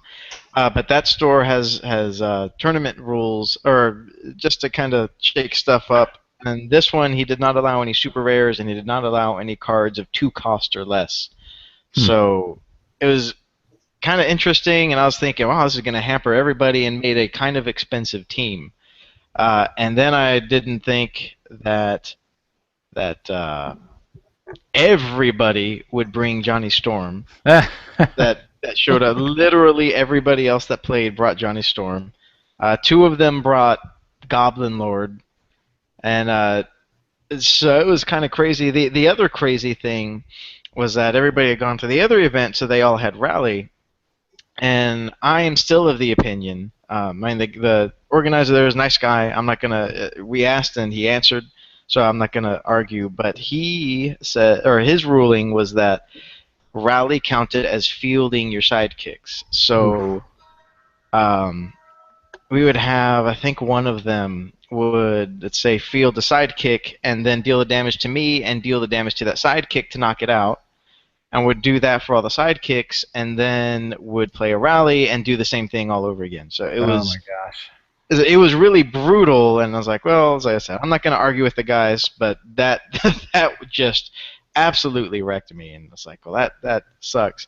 But even doing that, 2 of the players are uh, dating each other, so they play against each other a lot. So they had almost identical teams, and they had obviously refined their strategies, especially based around rally. But so even having done that, the second game I played, I was able to kind of adjust. One of the characters, I brought 2 expensive characters: the Professor X that doesn't let you re-roll, Okay. and the Cyclops that can deal damage even if he's blocked to the opponent.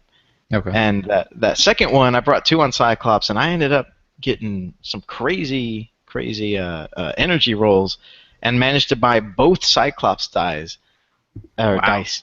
And I was like, great! I was like, I've got this one in the bag. And somehow, so one comes out one turn, rolls energy twice. I was like, unbelievable! And I can't believe this. Then the second one comes out, I think 2 turns later, same thing, energy and energy. That is like that was my game ender. It just could not come through. I did win one game, and to be honest, I should have won the other one, but uh, somehow with 3, let's see, I had did something happened where both of our characters were like knocked out, and I ended up with rolling 2 Punishers and 3 Ghost Riders, because I got the Ghost Rider that if he's knocked out, he goes to your prep area and you draw a die. So it's 3 Ghost Riders and 2 Punishers, and rolled 3 level 3 Ghost Riders, which cost 3 to field. And, and I did my math wrong and rolled 1 too many of my character dice, and was able to do all the damage but 1 point, and of course the next turn he was able to finish me. But then the third round, I ended up playing against one of the other Goblin Rally Human Torch teams, and I focused this. I was like, well, I'm gonna buy up all your rally dice, and I actually managed to buy up all his rally dice, all 3 of them. But while I was doing that, he was actually buying characters, and I was like, okay, well, that was the wrong thing to do, because then I didn't have any characters when I needed them. But so it was beatable, even with the ruling on rally, but I did not do it particularly well. But if it shows up again, I do know some more about how to deal with it.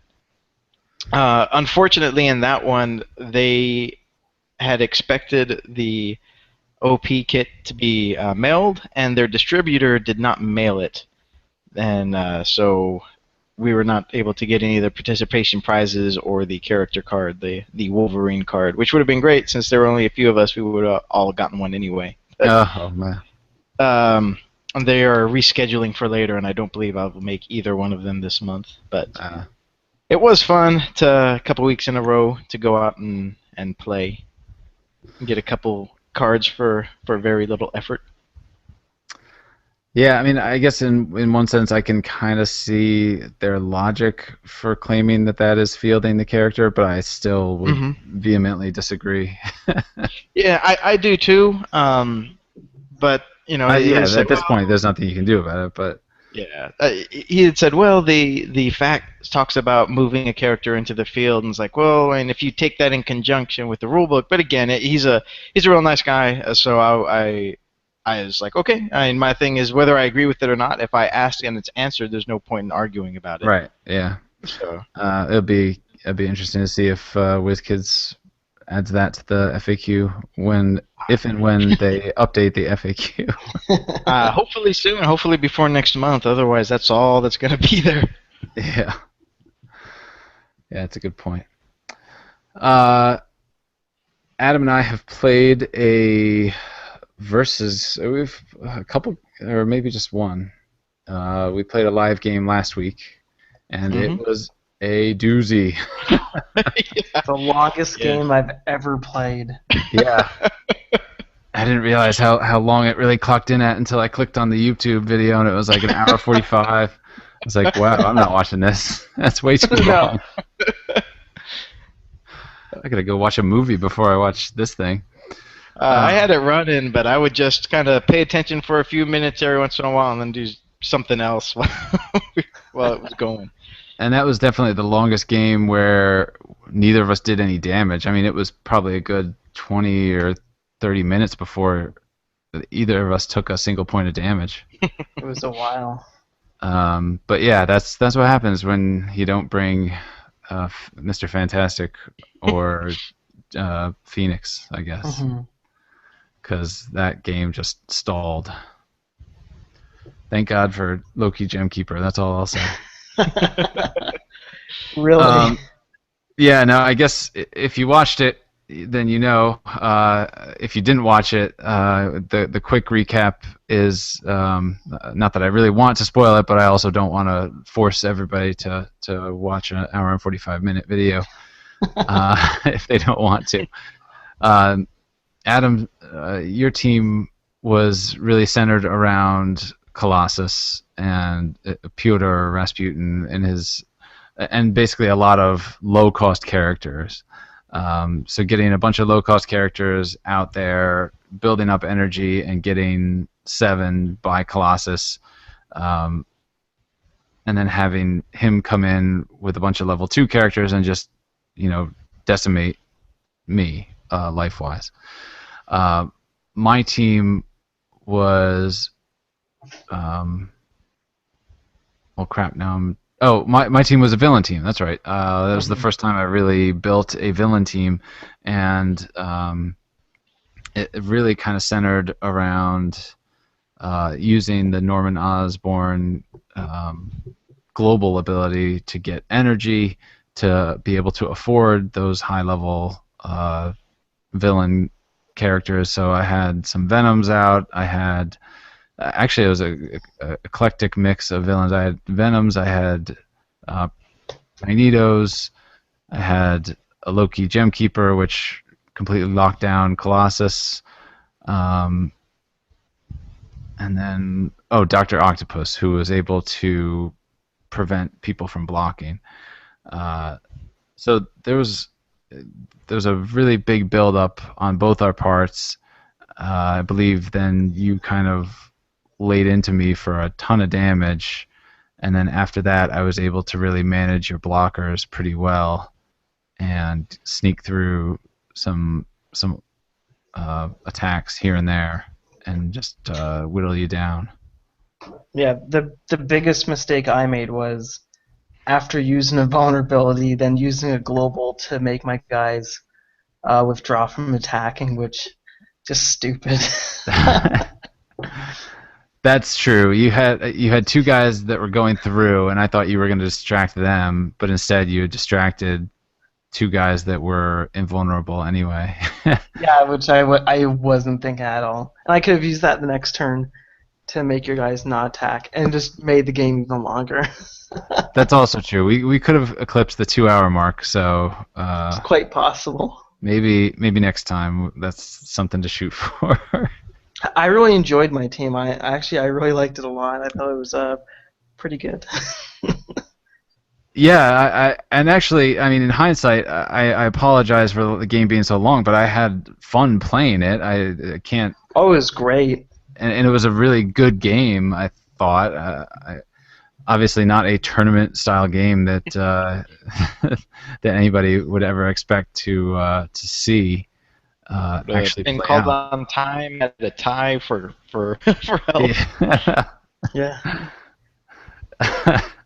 But yeah, no, I can't apologize for how fun it was to play, and I was glad to have a villain team that actually kind of did what it intended to do.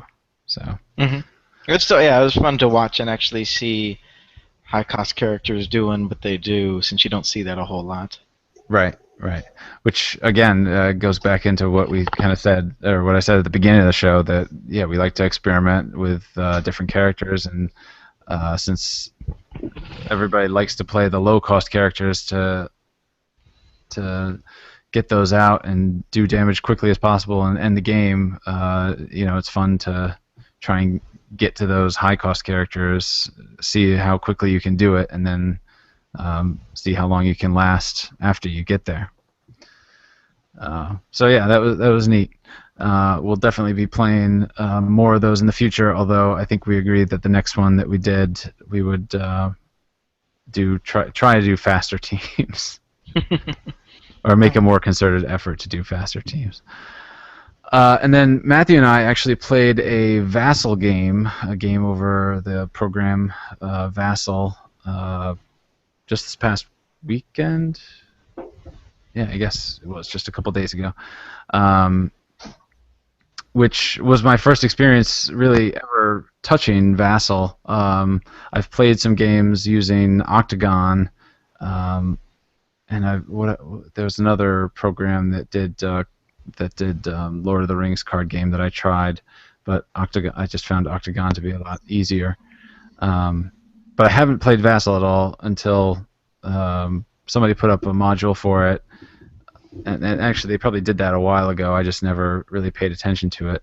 But you kind of walked me through the steps of building your team, and then actually playing the game, and it didn't go quickly. I know that I wasn't timing it, but it wasn't like a quick game. But it was very useful to just have everything on your screen in front of you, as opposed to having to physically set up everything. Yeah, absolutely. Yeah, I mean, I've used Vassal and Octagon in the past, and it was usually I've used them for more complicated games. The last one I played over Vassal was Malifaux, and wow, it it's an ordeal even just moving a character in something like that is that complicated. But I guess a nice thing once you, so I'm a little used to the setup and kind of having to tweak through it, which I know not everybody would be, but once you kind of get everything set up and going and you're familiar with it, it is nice. The Dice Masters is, in my opinion, a simple enough, as few enough moving parts, that something like that seems to work really well for it, and you can certainly see the die faces, and if you hover over the cards, there's a pop-up, so you're not necessarily having to rummage through your own cards to figure out what that other card does. Um, Yeah, that was nice, having everybody, or having both teams like just right there in front of you at the same time. That was cool. yeah, and certainly, it handles the rolling and everything, and I like dice. I like to roll them. I like to see everything set up. So I still have. It's not the same playing over Vassal, but it is a lot easier as far as setup and Yeah. everything. And Vassal does offer an observer thing. So if people do, now granted they have to install the modules and download everything, but they can join the game as an observer and actually chat in the window and everything will pop up on their screen so they can hover over the cards and see what everyone is playing as well. Yeah, and it would be really easy to run an online tournament that way too, I would think. I mean, not that you Hmm. can't do it over Skype or Google on air, um, but this way you would have the logs of the game, so if any question ever came up, then uh, whoever was judging it could easily go back through the log and figure out, what happened if something did happen incorrectly. Hmm. Hmm. Adam, have you ever played any Vassal games or not so much? No, I did install it on my computer, but I was having problems trying to get it to work. But I've since then reinstalled Windows, so I'm sure it would work fine now. I'll probably give it a shot. I just haven't had a chance to try it yet. Yeah, and I need to try it again and just kind of get myself more familiar with it. I agree with what Matthew said. It's never going to replace the tactile feel of holding dice and rolling dice. Um, but since a lot of our games, or all of our games are going to be online, it certainly might be worth giving it a try as a future versus game. Since I think you can just share your screen and, Hmm. and it should work out pretty well. So yeah. Oh, well, I mean, to recap that game though, it was fun. You had I had a very, very Avengers focused team with yes, Captain America, the Star Spangled Avenger, the one that knocks out sidekicks and gets health for it. Had an Iron Man and a War Machine, neither of which I bought. And then the Hulk, where if he gets damaged, he pulls all the dice from the used pile into your prep area. Let's see, what did I take? Oh yeah, Deadpool, the cheap Deadpool, a Gambit, and a Black Widow. Then a Throne Car and Teamwork. And not to spoil the end of the game, I do remember saying, "Oh, that'd be sure amazing if I could get Throne Car and Teamwork out on the same turn." And well, sure enough, that actually came up, and it was phenomenal. yeah, it was. I did not see that come in, and then all of a sudden I was like counting, recounting, and saying, "Oh, yeah, no, I guess that's game." Okay. Yeah, my team was actually centered around Thor and Mjolnir, who both of which I've never really used before. Um, and I said like midway through the game, really all I wanted to do was have Thor be in the field, and then smack Mjolnir down, have Thor be the only one that survived. Now it probably would have behooved me after that to actually attack with Thor, um, but instead I decided to keep him around until he was spun down by Black Widow. And then I think when he finally did attack, he only did 5 damage instead of 8. Not that it was a huge deal, but yeah, I think timing wise, I just didn't play that properly. And then obviously it didn't help either that he then sat in the bottom of my dice bag until after I was dead. And like, I think it was the last die I would have pulled out was my Thor die. Yeah, and I know I got when I got Cap out. I know I never actually used his ability, but you were saying that even just having the threat, potentially knocking out all those sidekicks and getting the health back for that was enough to kind of make you use your sidekicks in a way that you wouldn't necessarily have done. Yeah. I obviously typically like to get sidekicks into the field and have them just park and sit there. But in order to really get Thor, I needed to use the Green Goblin global, the Norman Osborn global, and kind of get them into my prep area so that I could generate energy quickly. And then also, yeah, because of Cap, I couldn't afford to leave them sitting there, so I was pushing them through a lot or taking them out myself and using them for And energy. I don't remember exactly the second to last turn. I do remember the Gambit and some other guys out there, and thinking, whatever. Gambit. When I re-rolled a lot of character faces and didn't have the energy I really needed to get everything out there. But I do remember having a Nick Fury and putting him out, which let me get Captain America and a level 3 Hulk out for free. Yeah, that was a crazy turn.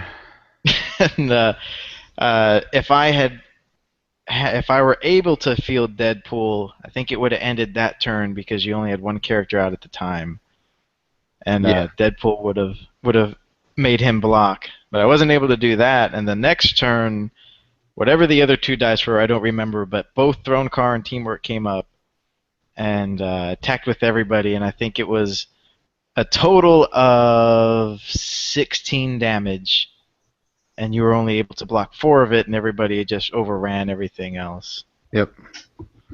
Yeah, it was just enough, and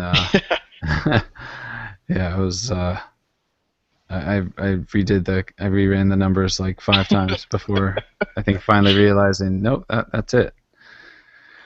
Which is, I mean, it's kind of what happens in a lot of these games is that all of a sudden you're swinging for that much, and it's like, oh, okay, that's game. Oh, whoops. So it kind Although of to be sneaks up fair, on you. I was at I think 8. If you had another Mjolnir and Thora, if they had come out again, I would have been hurt. Now I wouldn't have lasted much longer past that turn. I don't believe. Yeah, yeah, you were definitely down there. So it was getting close. And But somehow I no, it had like was a good 2 game. other Hulks in the used pile, so I know you didn't want to block him and pull pull those guys out too. So. That's true. Yeah, it was definitely going to let Hulk through, but unfortunately, uh, yeah, it all worked out for you. But yeah, fun game. It was a fun Yeah, game. yeah, I was happy. Like I said, I was happy just to get Thor and Mjolnir out in the same game and use their effect. So yeah, that was neat, and like I said, I think we'll be playing more Vassal games in the future, and possibly even doing a versus game or a live versus game using it. So Sure. we'll Yeah. see how that goes. And I know there's people on Board Game Geek that are trying to institute like Monday night games on Vassal, so Mhm. have to try and get in on some of those too. I guess the other nice thing about playing on Vassal is you have access to all the cards. Yes, absolutely. Usually Yeah, after they that. OP cards and the super rares, everything's on there, so everybody has an even playing field when making your teams. Yeah, proxy schmoxy. You don't need those. Uh, yeah, so that was all our latest gameplays. I think. Well, I mean, unless anybody wants to get into other plays that they've had. Nah, I'm all covered. Yeah. And Adam is still not participating in OP events, unfortunately. Nope. All right, so yeah, we'll touch on this briefly and then kind of wrap up things. Last time we had talked about developing actual starter decks. Since this episode has gone pretty long, we won't get into that discussion now, but I think before the next episode, maybe we'll try and actually build teams and maybe even get a test game in to see how it goes. Like I had said in the last episode, my idea was basically to have 6 characters, one of each different cost type, 2, 3, 4, 5, 6, and 7, fixing the number of dice to those cards, and then trying to come up with 2 balanced teams. I think I've actually come up with, well, I've come up with 2 teams. Whether or not they're balanced, I guess, remains to be seen. But my kind of thoughts on developing them were to avoid globals, which I think everybody agrees that when you're just starting out the game, not having to wrap your brain around when the timing of using globals and everything is probably Mhm. better than not. Trying to keep a theme, just to if you're if you're starting out in the game and the game is called Avengers versus X-Men, my sense of my feeling on the matter is that it would be nice to have an Avengers versus X-Men kind of game. So that's where I kind of approached the decks, whether or not, and then it doesn't have to be Avengers versus X-Men. You could just say, hey, these three guys were in a comic together and they did something, so that there's the tie that binds for that.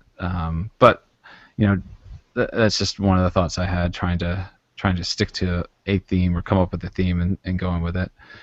And then the varying cost was my other idea, which I just kind of mentioned, just because it keeps it very simple, and then it's not, if it's going to be a starter deck and both people have the same progression of costs and dice, then it just makes for a much simpler gameplay, as opposed to, or it wouldn't be so asymmetric, I guess. Even though your abilities are going to be different, it's not like one team's going to have all 2s and 3s and the other guy's going to have a few 2 or a 2 and then a bunch of high cost guys or something like that.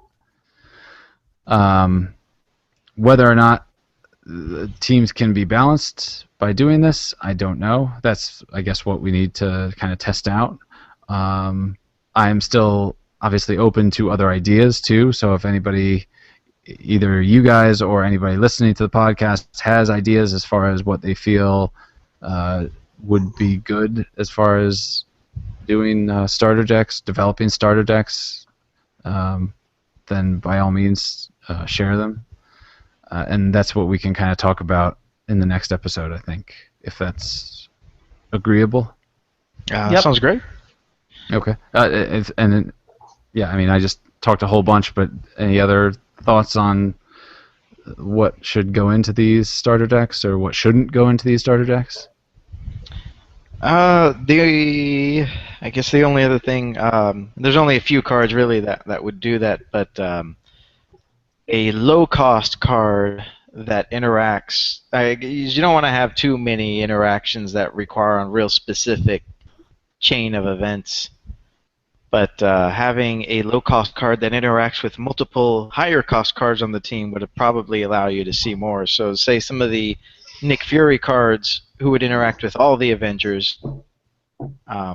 Yep. I think would be a good thing to put in there. Yeah. I would agree with that.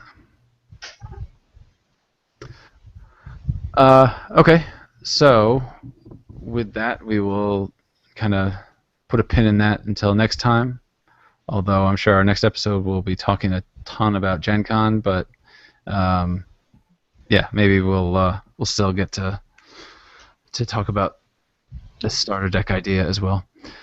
I guess last we will reveal the contest winner, and last time Adam had offered up. I forget. I'm sorry. What are you offering, Adam? It was a starter kit without the character dice. Without the character. That's right. Yeah, so you get basically everything you need to start with except for extra character dice. So you get all the starting character cards, the sidekick dice, the basic action dice, and the basic action cards. Okay. Then I will ask for a number between. I forgot to randomly select somebody beforehand, so Adam, pick a number between 1 and 49. No, wait. 1 and 40. Sorry. 140? Okay. I'll choose 27. 27. Okay. The winner of the prize is Michael Jordal. Jordal. Jordal. So I will be getting in touch with him post haste to let him know that he has won, and we'll get his information and get that stuff in the mail to him. He didn't really elaborate as to why he needed it. He just said, please enter me in the contest. So, congratulations, Michael. You have some starter dice coming your way. All right. Then to wrap up this podcast, I will say that you can contact us by email at bachelorsofdice@gmail.com. We have a website which just really hosts our podcast, which is the bachelorsofdice.wordpress.com. We have a YouTube page which has all of our versus videos as well as our podcasts. That is youtube.com /Bachelors of Dice. And then we also have a Facebook page, of course, the Bachelors of Dice. Just search for us, like us, and we tend to post any kind of news, updates, or neat things about the game that we kind of find out. And then, Adam, I always forget, but you're on Twitter too, right? Yep, I'm on Twitter at Dice Masters Game. Right, and you always tend to tweet when we're about to do stuff, right? Typically. Yeah, whenever we have live games, I'll tweet out the link to it. If there's any news as well, I'll put that out, and just any information as well. Gotcha. Okay, so pay attention to all of those forms of media for when our next actual live game is going to be, or we'll probably just post a versus game when we have a chance to play one. But other than that, I don't know if we wanted to take this opportunity to talk about Gen Con. Neither of you are going to Gen Con, correct? I mean, obviously. No. I'm pretty sure the answer is no. I just had to. Okay. There was a time, and I'm remiss to listen to the earlier episodes of the podcast where I was thinking about going to Gen Con. Unfortunately, we are actually in the process of moving, so the timing of everything just was horrible and was not going to work out. But I will start my campaign with my wife for Gen Con 2015 in the near future, hoping to make that. And I'm definitely looking forward to all the news that comes out of Gen Con, both Dice Masters related and otherwise. I actually started a post on Board Game Geek basically imploring anybody to ask WizKids some specific questions about Dice Masters. My main question is when we might get a FAQ update. I'm hoping they could actually give us some sort of answer, even if it's not a specific date, just even if it's a very soon or maybe in a couple months. I would be happy with really any information since they've been so quiet on it. Yes. Anything you guys have heard about Gen Con that you're looking forward to hearing more about, or? I have heard nothing. I don't know. I'm hoping maybe for some new announcements. I would love if they maybe announce some I don't know what you would call it, mini expansions. So say an expansion set that doesn't have a starter, just a group of boosters associated with it. I think would be really cool. Yeah, and I wasn't really sure why they decided to go with a starter for the X-Men set anyway, considering that everybody's trying to get into the game through Avengers vs. X-Men. Like, I'm surprised it wasn't just okay, here's our first expansion cycle and it's this box of boosters or whatever.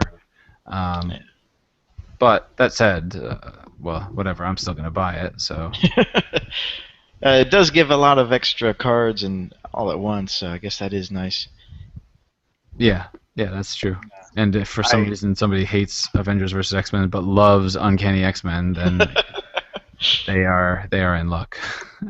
I would love to hear either an Inhuman expansion or a Guardians of the Galaxy expansion. Either of those I think would be really fun.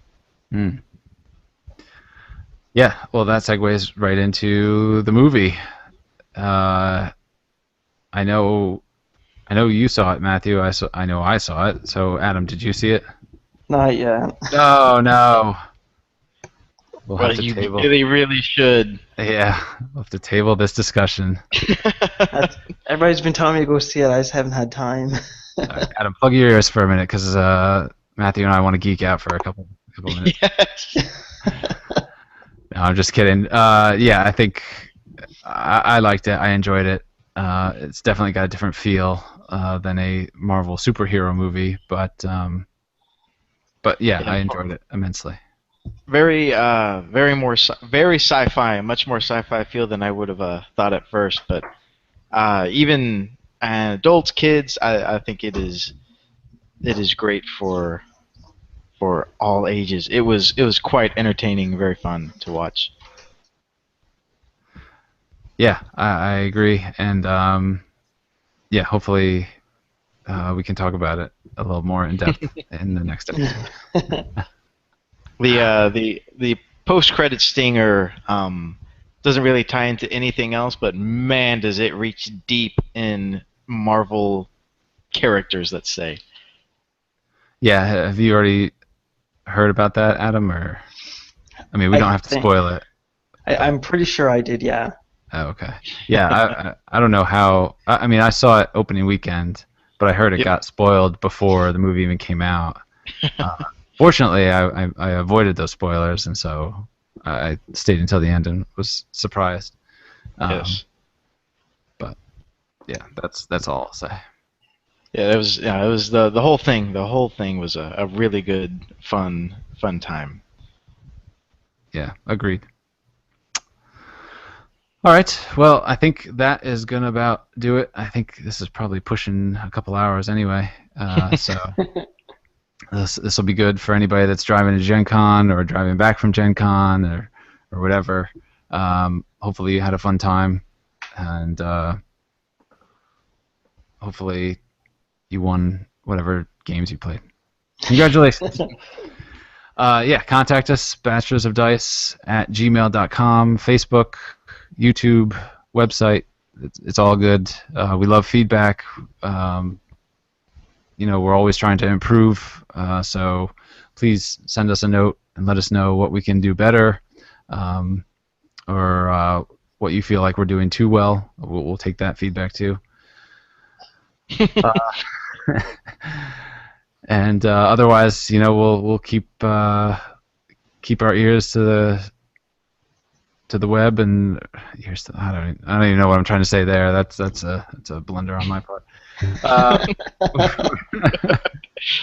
Keep our eyes on our monitors. Yes, looking for news on Dice Masters, and we'll put it out as soon as we get it as well. Any final thoughts? Have at it. No, I would like to thank you guys for having me on. I have really enjoyed myself. Thank you for the games that we've played. I will be trying to be on as many Mondays as I can to play a game or two on Vassal. And again, I thank you for the opportunity to come on. Yeah, we appreciate you coming. Mhm. And just try and study up what those energy types are. Well, I'll definitely do that. All right, then with that, thanks for listening, and we will see you next time.